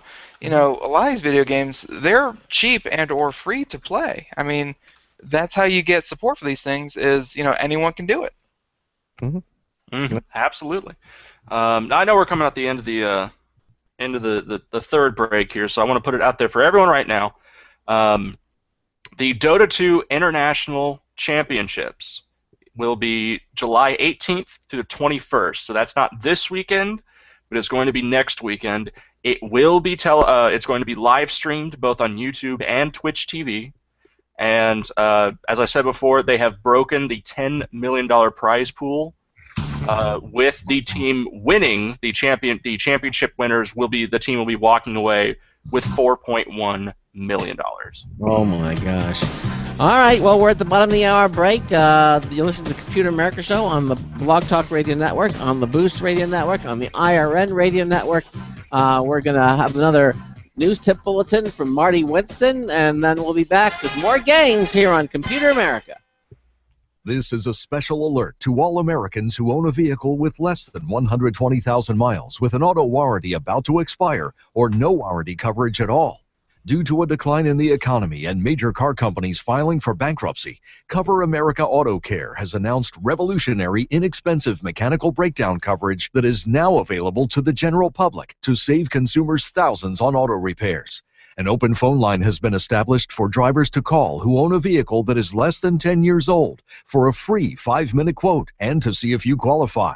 The number is 800-483-2514. Drivers who are covered with this auto protection will not have to pay for a covered repair again. This is the auto coverage now sweeping across America at a fraction of what dealerships charge and is now available to the public by calling today. The number to call is 800-483-2514. 800-483-2514. That's 800-483-2514. Don't complain about your cable bill going up and up and up. Do something about it. Grab a pencil and jot down this special number, 1-866-663-MyTV. The more cable TV rates go up, the better digital satellite TV looks. So, disable the cable and get more of your favorite channels in 100% digital quality for less money. Call 1-866-663-MyTV right now to sign up for packages starting as low as $19.99 and up to 4 rooms. And there's no equipment to buy. That includes your free HD TV upgrade, your free DVR upgrade, and your free professional installation. And the best part, the pristine digital picture and sound. Call 1-866-663-MyTV. So, what are you waiting for? Pull out your major credit or debit card. Call 1-866-663-MyTV. 1-866-663-MyTV. Disable the cable, cut costs, and get more. Call 1-866-663-MyTV. 1-866-663-MyTV. Greetings. This is Marty Winston for Computer America with a news tips bulletin review of the ASIO Backlit BT tablet keyboard. When we travel, it's sometimes tedious to have to use our tablet's on-screen keyboard to do any kind of text entry. So we like carrying a Bluetooth keyboard.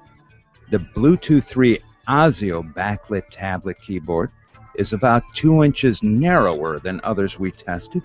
It puts a blue backlight behind big etched key legends and has a short but crisp travel for good tactile feedback when typing.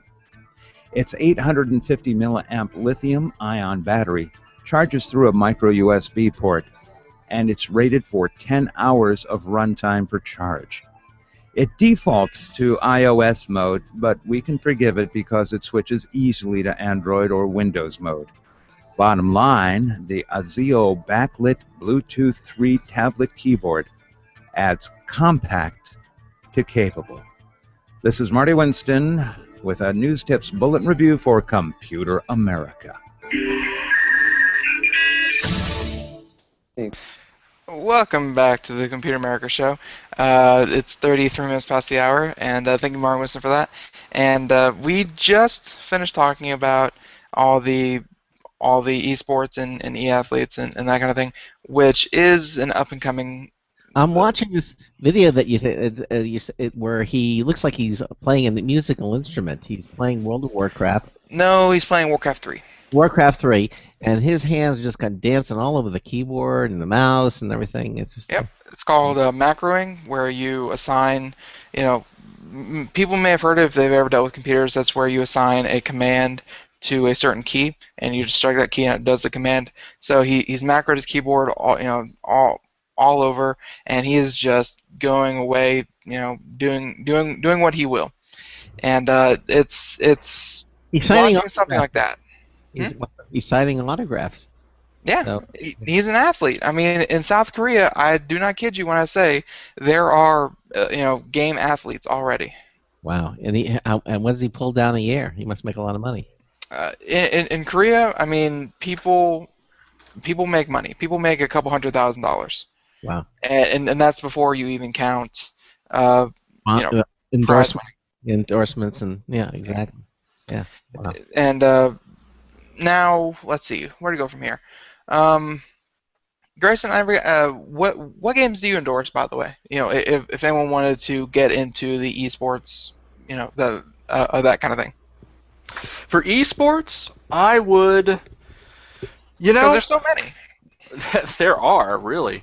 I would have everyone, if you haven't tried a MOBA, I would definitely say, if you're looking to get into the competitive field, you need to do a trial run with several different ones. And I say that because they all have different rules, they all have different angles, different entertainment values. You may not like I personally think League of Legends and Defense of the Ancients are very similar, but they do have some unique aspects of them, not just in the characters, but the rules. And depending on the kind of person you are, you may prefer one or the other. So as a starter, I would say let's test your patience. So for anyone out there who's never tried this and wants to see if they can have the patience for doing this, I encourage you to play Counter-Strike first. And I say this because you need to understand that you're going to be playing competitive people from all different skill sets, and you need to be able to understand that. And I say this for anyone who wants to get into this field: you're going to lose a lot. You will, and that's important. That's also a good thing to know, because if you are not willing to put in the time where you lose more than you win, you're not going to give yourself the opportunity to learn how to become better. This is not a sport. This is not, like any other sport. You can't expect to jump into this and be a complete prodigy, natural born for it. Yep.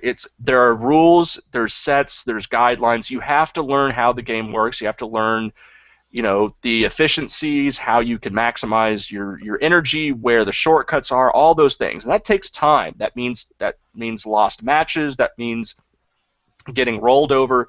It's going to happen. It happens in every single one of these multiplayer games. Believe me. The other part of it is personal. You need to figure out, if you don't know this by now, you need to understand if you have a thick skin. And I say that because you need a thick skin to be able to have the patience to play these games, especially if the players talk to you, which some of these games, they have their mics on for a reason.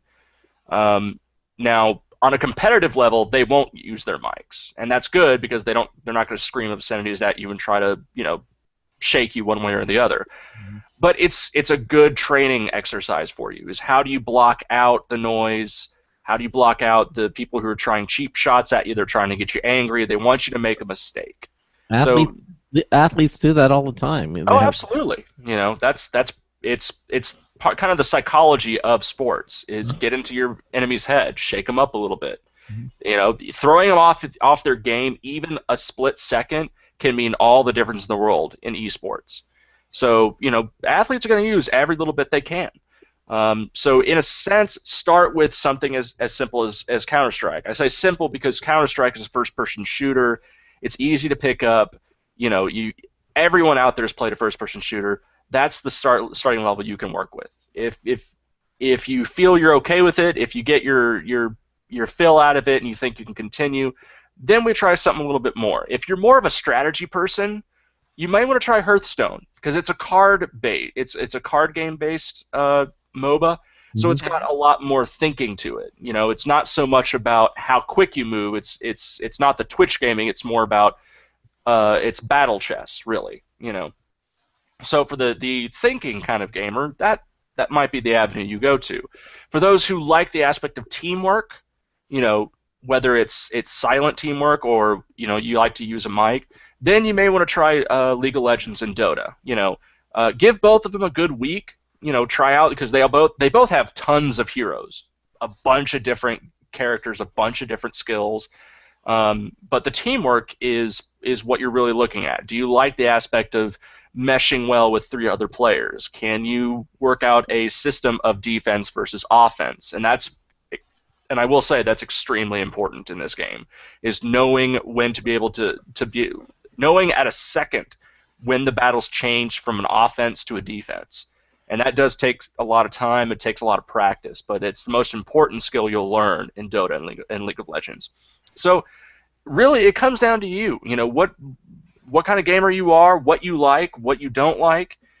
Figure that out one step at a time. You'll start to see where your role is, what you like to do, and that's just part of the evolution. I love League of Legends personally, and I'm a support character, so I don't do a lot of fighting. I do a lot of buffing, basically. But I don't catch the glory. I don't kill the bad guy at the end. I just make my friends kill the bad guy. But I'm fine with that role. I've learned that since back in my World of Warcraft days. I was a priest. I am a healer. I enjoy the support aspect of a team, and that goes back to soccer. I was a goalkeeper, and I liked being that kind of aspect too. It grew with me, and it grew with me into video games.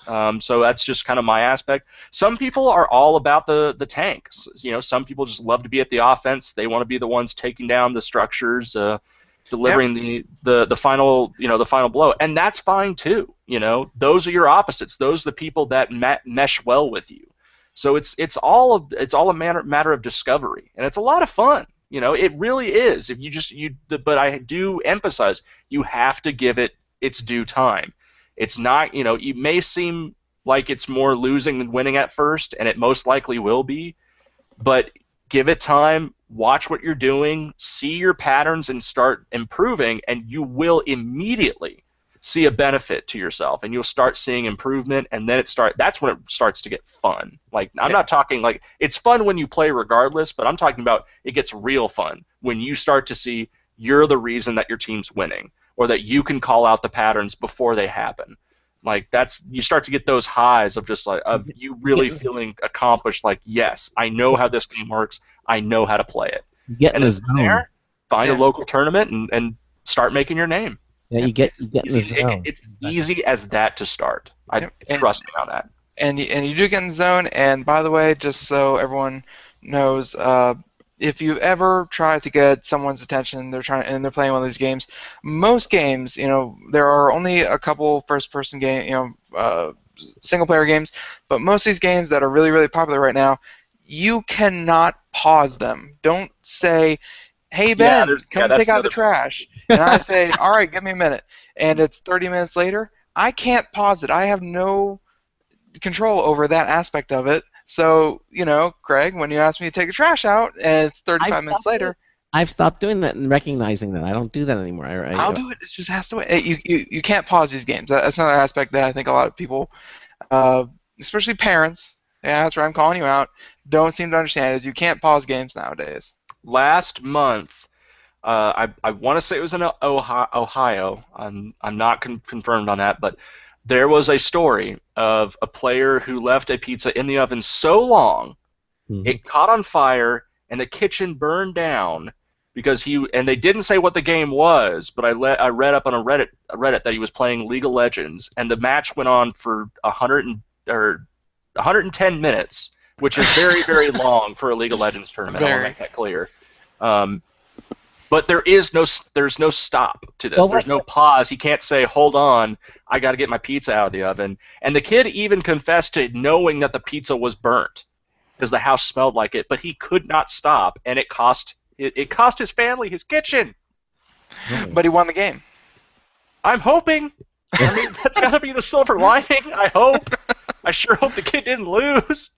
Probably told his parents, "Hey, I won." Yeah, it's gotta reach but it's gotta reach a point of reasonability. I mean, if it's coming down to you're gonna play at the end of the game or your house is gonna burn down, come on, Well, again, that's an extreme case. Craig, I would let you only burn for a solid 4 minutes before I said, "Okay, he's not taking care of this one himself. I'm gonna have to get up out of here and do this." But just okay, sorry guys, give I me gotta that put him time. out. Yeah, give me that time. You stop twitching. Or if the dogs get out and they're running down the street, well, I'm sorry. I can't. They'll be fine.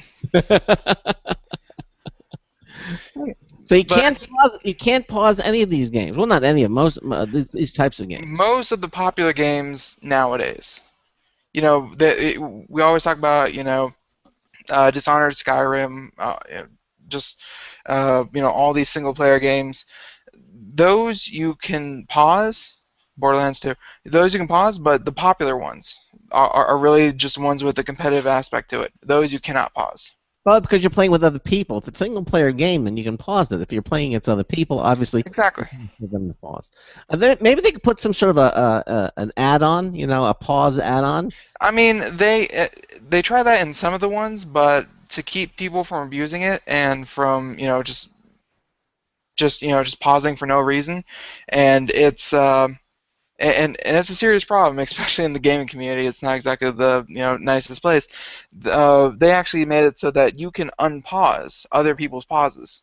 That was a big thing in Warcraft 3. And so even if you paused for any legitimate reason, anyone could just say nope, and then they unpause it. And then you lose. So I think they've given up on that. You just have to dedicate 20, 30, 40 minutes of your time in a row to do that. There's no middle ground. But do you know, Grayson? Do you think a lot of parents today don't understand this? I mean, I understand it, I get it, but do you think other parents? Do you get it, Craig? Really? I get it. Yes. Do you think that's is that a generational thing? What do you think that is, Gray?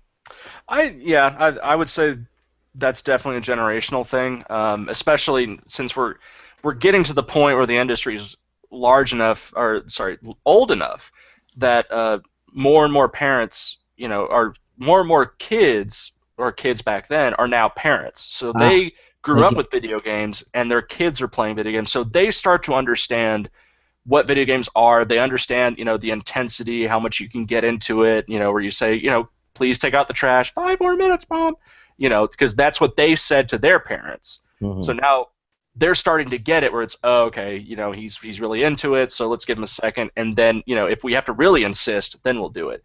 Now, the part that's not generational was, with parents today, and your generation, Craig, and the one younger than you, is yes, there was still a pause button.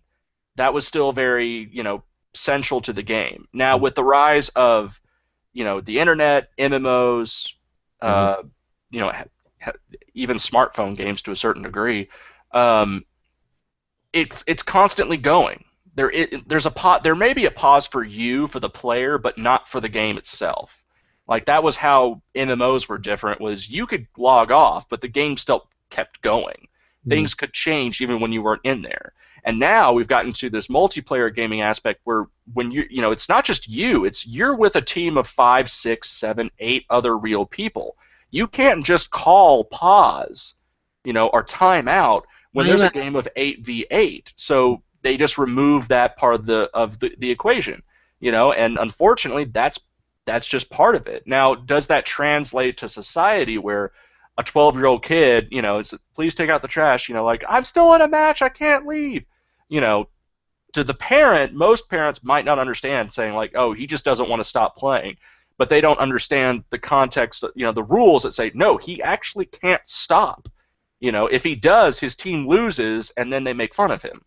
So it's, or he gets ejected from the team, and you won't get another chance. Well, there's ejection, there's petitions, there's ways of punishing leaving your team early, or doing the whole pausing thing, or trying to get them to lose purposefully. But does that translate to, like I said, to between parents and kids? Conveniently speaking, no, it doesn't. But that's something parents will need to maybe take an extra step to understand. Now, gamer parents are always more open and and communicative when it comes to video games. I can guarantee you, my parents, who are both gamers in their time, and they still are, it's very easy for me to explain to them how games work, especially now, especially the ones that I'm playing. So there's very little, cognitive dissonance when they see me playing League of Legends, and they'll always be like, they want to come and tell me about something, but they see me playing it, they go, I'll just wait till you're done. Because they know they could be talking to me for 5-6 minutes. I'm not hearing a word they're saying, because I'm totally committed to this video game. I have to see this match through. I can't pause and say, oh yeah, what did you want to tell me? It's not like cable. It's not like AT&T where you can press pause and rewind and whatnot. So it's definitely it's a generational thing, but it's not impossible to understand. I want to make that clear. So most of the games you're playing now, Ben, you have team members. You have like 2, 3. That's actually just the trend of gaming. That's probably one of the biggest aspects for a lot of games. It's just rarely you hear about the ones that aren't like that. Your Skyrims and whatnot. But most games nowadays rely heavily on the fact that you're playing with other people from all over the world with different play styles, and that's kind of what games rely on to make them interesting and dynamic and fun, is their community. And so I mean, it's not like this is a trend. It's going to fall out of trend soon. I mean, playing with other people, that seems like where games are heading. For a good long while. Yeah, and it's not like a board game, because if you're playing backgammon or whatever, you can say, hey, I'll be right back or something. You can't do that because this is obviously a real time. But then they move your pieces around and then you lose. Exactly. So, all right. So where do we stand at this point, Gray? Where are we? Well, we never okay, first of all, I always have to complain. I can do it now because since we don't have the credits, we never have enough time to talk about everything. We really don't. Have we ever finished all of our topics? Ever. I don't think so. No, we I don't never. think we have been. Like, maybe we get into depth, but I don't think we've ever finished one. So No. I could cut back, but I just don't want to. It's that. So- It was that phone call. You know that we. Yeah. Oh yeah, No. that 5-minute phone call. Yeah, I was gonna say.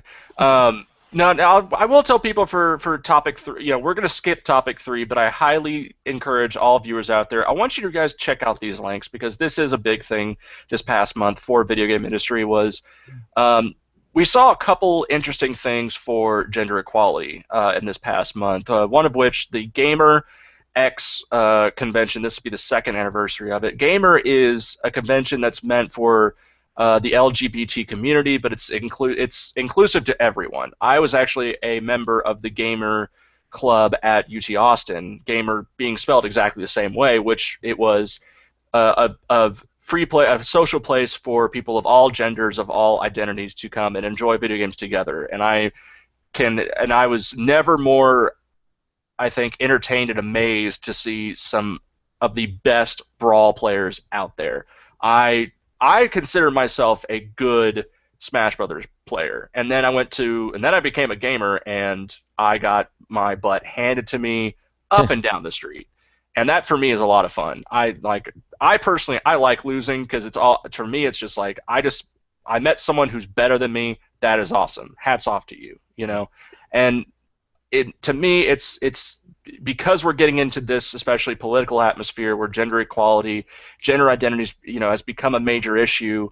A lot of our states, are transitioning. A lot of the world is transitioning and already has. Mm-hmm. It's important that we see these kinds of things reflected in our culture, and gaming is part of our culture. It has been it's been a major factor for 20 years, and it's going to continue to be a major factor. So the two things I want to say is, Gearbox leader Cliff Bleszinski, who's always been a proponent of LGBT elements in video games, is giving the keynote for the Gamer X2 convention. He'll be discussing how Gearbox and how other companies what exactly they're doing to make gender identity more inclusive for major video games. And it's a very positive atmosphere, but it's not a singular atmosphere. It needs to be a group effort by more and more companies, and publishers are jumping on board and being pro-gay, pro-lesbian, pro-gender companies, which is fantastic. It's just we want them to continue to go a little bit further. And BioWare has taken steps in the past, especially with Mass Effect, but this is perhaps another even bigger step. Is they unveiled a character that's coming up in the new game Dragon Age Inquisition called Dorian, and he is without choice. This is not a facet you can alter. This is built as part of his character and his background. He is a fully gay male party member, and they talk about his history, where he comes from, what kind of race is he, his history and all that. But he is a fully gay male party member that has a major portion of the Dragon Age Inquisition story. Now that's fantastic, not only for the game itself, but as I said, to see gender representation at least play a bigger part in the major games that we're playing. Mm-hmm. So I highly suggest you guys take a look at these articles, read them through. Please take a look. The third link, which is about the Hearthstone tournament in Finland. This happened about a week ago. They banned female players from the qualifying rounds. Why? So teams could not have female players in their among their team members. The reason that they stand on it, and by technical definition it's true, is that these are qualifying rounds to go to the international bracket. The international bracket has specific rules that all members must be male. They have gender separation. They have a tournament for female players, and they have a tournament for male players. There can't be an intercollegiate. So they had to make a rule saying that at the national level in Finland, it was only for male players only. Of course, this got onto Reddit, this got onto Imgur, and it spread like wildfire. It got a lot of nasty press, and I'm not saying it's not nasty press. What I'm saying is just understand the argument behind it. They were trying to follow the rules so that the people playing could qualify and go on to the international bracket. But having said that, this is still something that we still have to get past. There are still rules. There are still things that are barring on the international level that's saying males and females can't compete on the same level. I still think that's inherently wrong. Yeah, I think everyone should be on the same playing field. And yes, I've been beaten by female players in just about every game I've ever played. You know, I don't think there's any evidence that can stand that there needs to be a separation between male and female players. Right. It's not like a football team or something, you know, where you have men and women. It's a video game, and I think everybody's equal. Yes. Have a chance of being. But see, that's one of the fun parts, though, is that everyone is equal. It's all, no one has that physical advantage of being, Norwegian and 7'8", and 7'13", and having that physical advantage, having a strength advantage, having that mental advantage. It's all video game where everyone is equal. So, seeing sexism in games is Makes no sense. actually kind of jarring. Yeah. Yes, absolutely. So please, for everyone out there, if you're interested, please check out these the links. They're in the show notes. They're really good reads. It's an issue that I think everyone needs to be aware of, and it'd be fun to see how this evolves in the months to come. But I do want to end on a fun one. So the last link at the bottom, and this is a real thing. I thought it was a joke. I thought it was an Onion article. Oakland, California decriminalized pinball machines after 80 years. Oh my gosh. It is now legal to play pinball machines. This is not marijuana. This is not a drug of any sort. Pinball machines. Yeah. Why were they outlawed in Oakland? Because at the time that the bill was made, pinball machines, which were a thing, back in the 1930s and 40s, there were ancient relics. They're worth a lot of money now. Yeah. They were considered a gambling device Yeah. because people would go into these markets and would wager quarters and nickels on who would actually win, making them a gambling device. Yeah. Well, So at the time, they actually pushed forward on this bill to include not just standard dice games and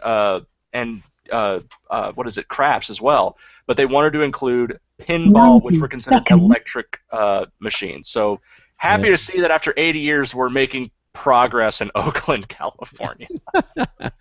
All right. Well, listen. We're out of time again. Thanks, Gray, so much. Excellent show. And you can follow the rest of those that are show notes if you want to look them up and see them. Gray, we're going to talk about you coming back on the 29th in the first hour on our Auxiliary Gamer Tuesday, when we're going to have Raptor on the show and the CEO of that company. 60 seconds. Tomorrow, stay with us to the end because we're going to have our hangouts after the show. So stay with us, Gray. Tomorrow night, Sandy Berger is going to be with us, our consumer electronics expert. She's always a lot of fun and has some great things to talk about when it comes to consumer electronics, from printers to cell phones to you name it. And she tells you exactly what she thinks about each and every one of them. So she's going to be with us here for both hours. Again, thanks to Grayson Hamilton, and hopefully all of you enjoyed our Gamer Tuesday show. Again, we'll have another one on the 29th, and hopefully you'll be with us when we have that. So until tomorrow night, this is Craig Crossman, hoping that your hard disk never becomes floppy. We'll see you tomorrow night. What's a floppy? 10 seconds. I don't know. It's this little square thing.